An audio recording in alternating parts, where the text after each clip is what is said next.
So I finally found a replacement knife to wear on my belt. Finally, so yeah, I mean, it's even got this cool utility thing here where you can cut away ropes and such. And it's got a nice big pointy blade on it. Yeah. This is the house that Kamurai built. Time to get started. Hey everybody, welcome to the house Kamurai built. I'm Kamurai, and this week on our weekly vlog here, the big item agenda is Global Game Jam this weekend is finally here. Man, I don't like this angle, but that's what we're doing this time. I might actually do a short vlog from there, but the whole thing is that it's a 48-hour video game programming convention. I don't know, people are going to smell like it's a convention, so it might as well be one. The big catch is that they're not announcing the theme until Friday afternoon, so my team will most likely get the theme and start doing game design, and then I will go from work to there and start programming, and I probably won't stop till like Sunday, very likely.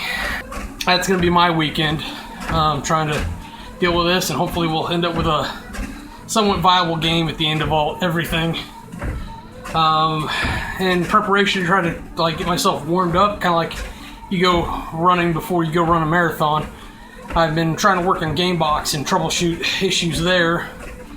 Unfortunately, I spent like 2 days on a missing pair of quotation marks, but everything's back up and at it right now. I should be able to get the zoom functionality in and the rotation, which I actually realized the rotation is going to be the easier of the issues.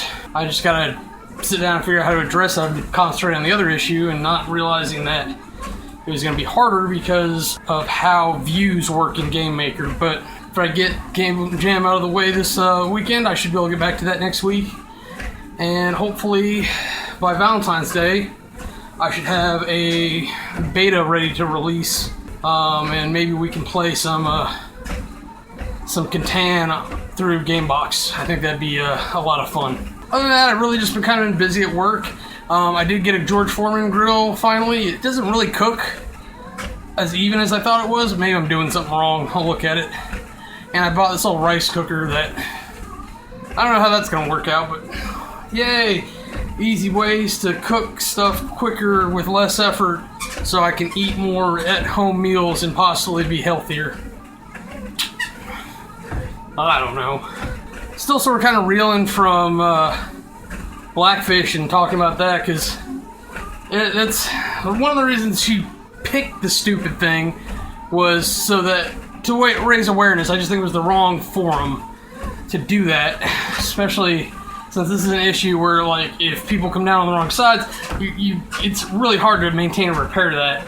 I try to be super respectful, but I did a whole video on it. I'm sure you can find it. Maybe because pair bonding is somewhat naturalistic, and it always kind of processes in the back of your head is find mate, whatever. It occurred to me that even though like YouTube's kind of that weird place where you're not a celebrity but are a celebrity, I started thinking about the women who interest me there, because like theoretically a YouTuber is theoretically attainable, whereas a celebrity is out of reach because it's a whole different world. And like YouTube's a different world, but it's a lot closer to the normal world, if that's what you want to call it. But just thinking about those people in general, kind of realized, like, yeah, you always need that certain level of physical attractiveness to go with somebody, but it's the talent that makes people unique and individual and accomplished. And really, that's where it comes in. Because there's even a few ladies that I don't even, like, I would not be like, hey, that person is who I would typically be attracted to. Or like, someone asked me what my type of girl, I wouldn't point to, say, Barbara Dunkelman. But she's funny, and she does good work for Rooster Teeth, handling that community, man. And she's willing to go the distance for the company and for the sake of humor and her media. But I'm realizing more and more, especially as I keep watching people's content and their channels, that you need more than a pretty face to really keep my attention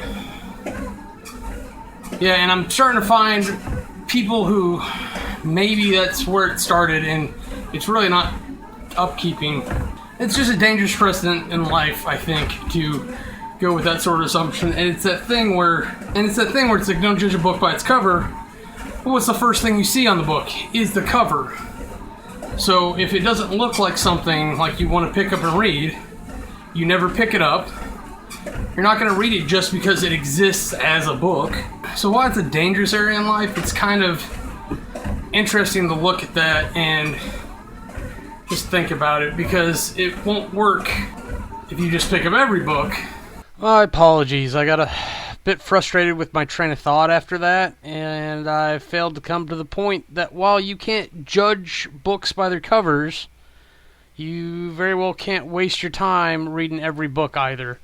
It leaves a responsibility to each of us to make somewhat of a presentation of ourselves and our creative works as honestly as possible. And also the responsibility not to write off another's for shallow or paltry reasons.